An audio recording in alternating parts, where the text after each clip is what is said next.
स्थिति आएगा। एक माँ, एक बेटा, दो परिवार, बच्चे का बाप मर गया, बच्चे को लालन पालन सारा उनकी माँ को करना पड़ा।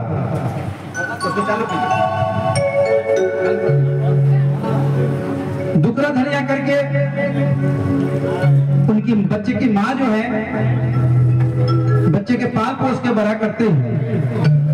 जब वो सियाना हो जाता है तो माँ से कहता है, माँ हम परदेश जाना चाहते हैं, परदेश जाकर के कुछ रुपया पैसा कमाना चाहते हैं।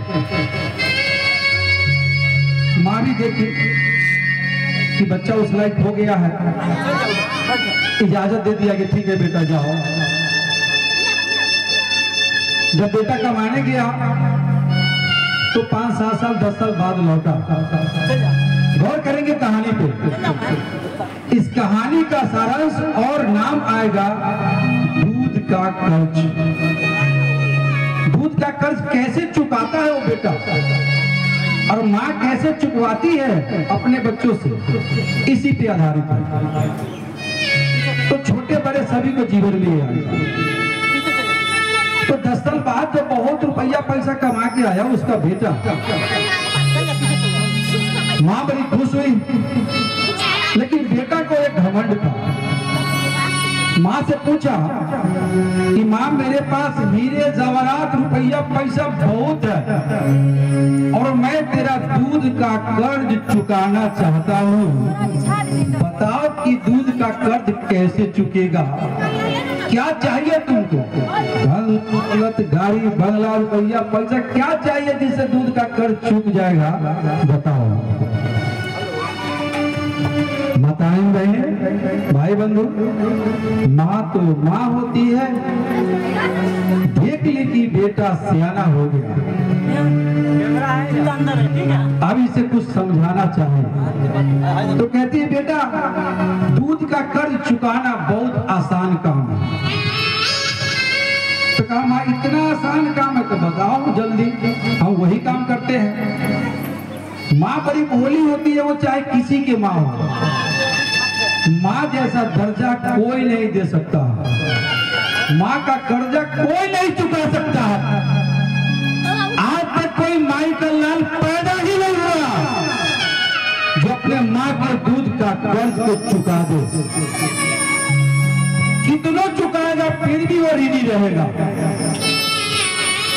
एक वक्त आया, सत्यानाश तो देखिए गिर जाता है, आप लोग का ध्यान कहाँ? तो माँ कही कि बेटा दूध का कर्ज चुक जाएगा, मैं तुझे बताता हूँ वो कर। बेटा बोला जल्दी बोल माँ। कहा कि सबसे आसान तरीका है बेटा, एक रात तू मेरे साथ मेरे बिस्तर पे मेरे संग सो जा।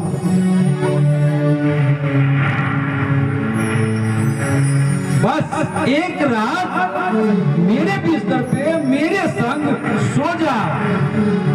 जब तू सुबह उठेगा दूध का कर्ज चुक जाएगा।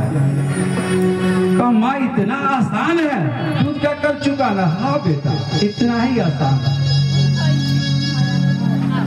सोया खा पी के माँ सोई, बेटा भी सोया।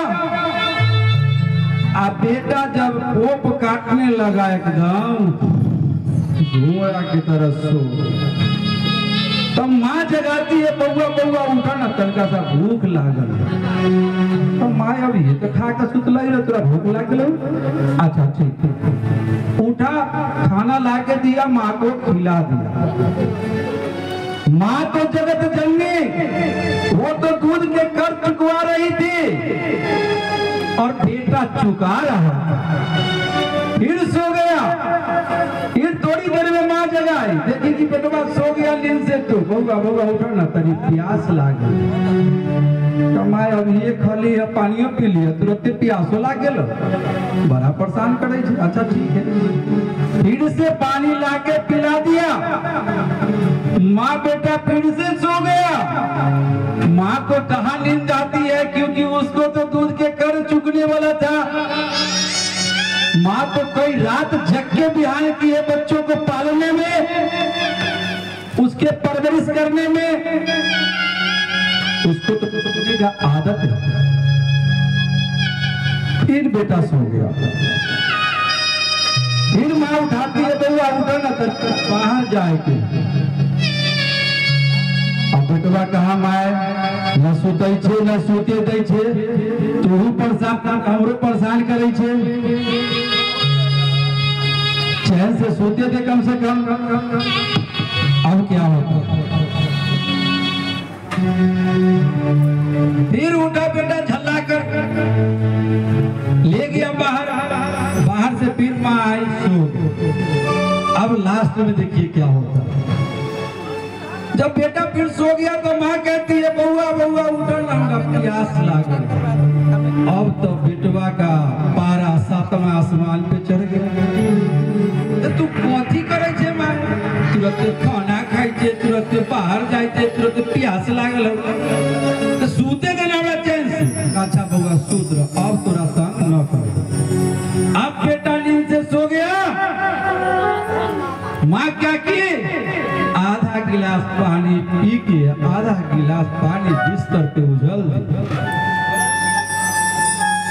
बिस्तर पे जब उझल दी, बेटवा जब करवट घूमा तो उसको पिछवाड़े में लगा ठंडा। अब तो गुस्सा गया, माए टोकरी से तंग कर ले रहा, बाहर जाए, खाना खाए, दिशा के ले जाए, पानी पियो, सूते ना दे ले। अब तू बिस्तरों गिला कर दे, अब हम करना सूते। माँ तो माँ, बेटा दोस्त को सुनाया। बहुत होशियार बेटा था, वो तो दूध के कर चुका रहा था। दोस्त को सुना के सिरहना ले लिया, एगो जाजिम लिया, बाहर वरांडा में जाके सो गया। जब सुबह हुआ तो बेटा पूछता है माँ दूध के कर चूक गया। तो माँ तो माँ होती, कैसे उसको समझाती, बेटा जब तू मेरे पेट में था, 9 महीने मैंने तुझे पेट में रखा और तूने पेट में लात मारा, मैंने दर्द सहा, तब तो तुमको हम नहीं डांटे थे। जब तू पैदा लिया, इतना हम दर्द झेले, तब तो तुमको हम नहीं डांटे थे। जब हम खाना खाने बैठते थे तो तू रोया करता था, अपना खाना तुझको खिलाते थे, छाती से दूध पिलाकर सुलाते थे, तब तो तुमको हम नहीं डांटे थे।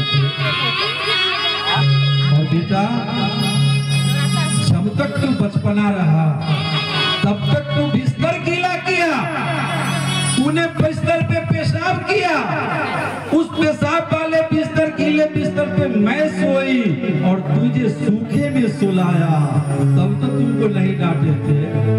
तो सोच बेटा मैं कितना दर्द झेला तुझे जन्म देकर के, तुझे पालने पोसने में, और तू एक रात मेरे साथ सो नहीं पाया।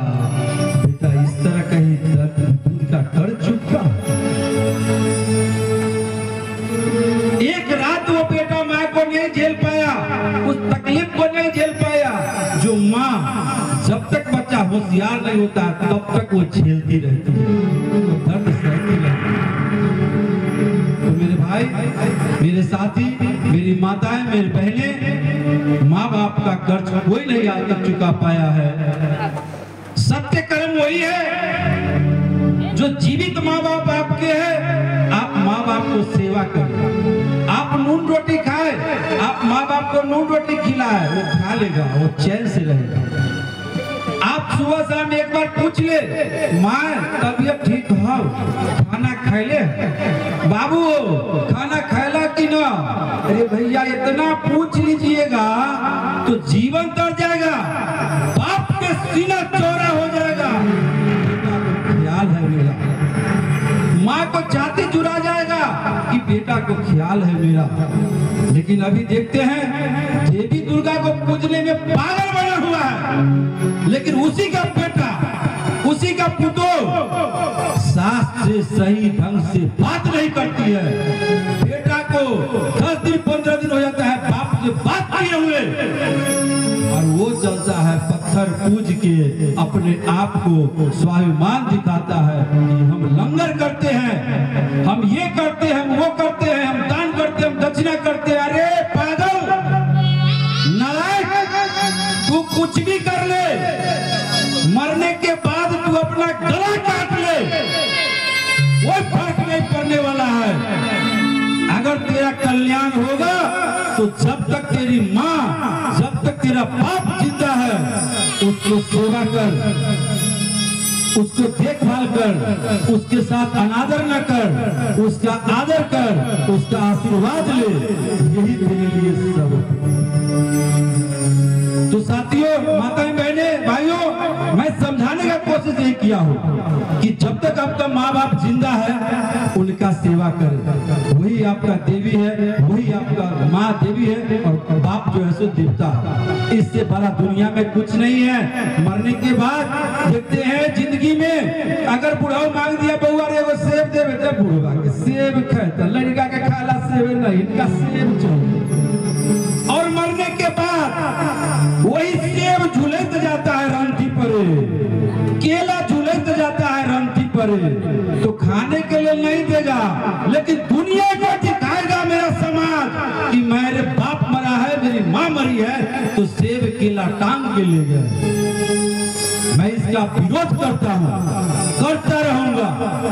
यही मेरी क्रांति है।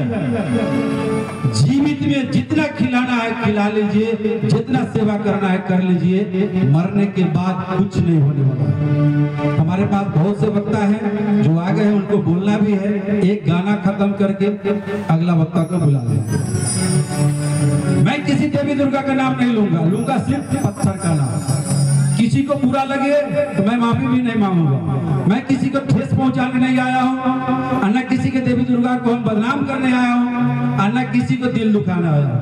पत्थर तो एक पत्थर है, रोड भी पर पड़ा पत्थर है, सड़क पर पड़ा पत्थर है, घर में पड़ा पत्थर है, सिर्फ मैं पत्थर का ही नाम लूंगा।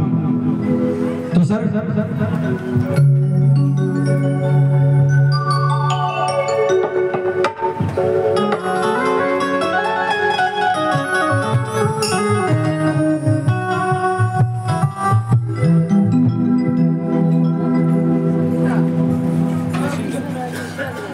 हेलमेट कहाँ रखा?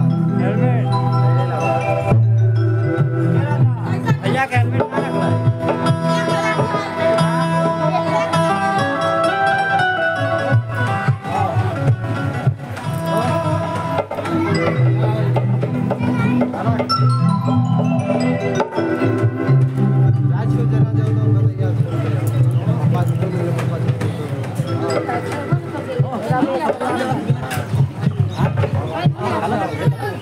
गाना का बोल है, बहुत लोग खुश हो जाएंगे कि साथ डॉक्टर साहब गाने वाले हैं कि दिल न लगाई है। तो स्केल भैया सर डाल लिया जाए।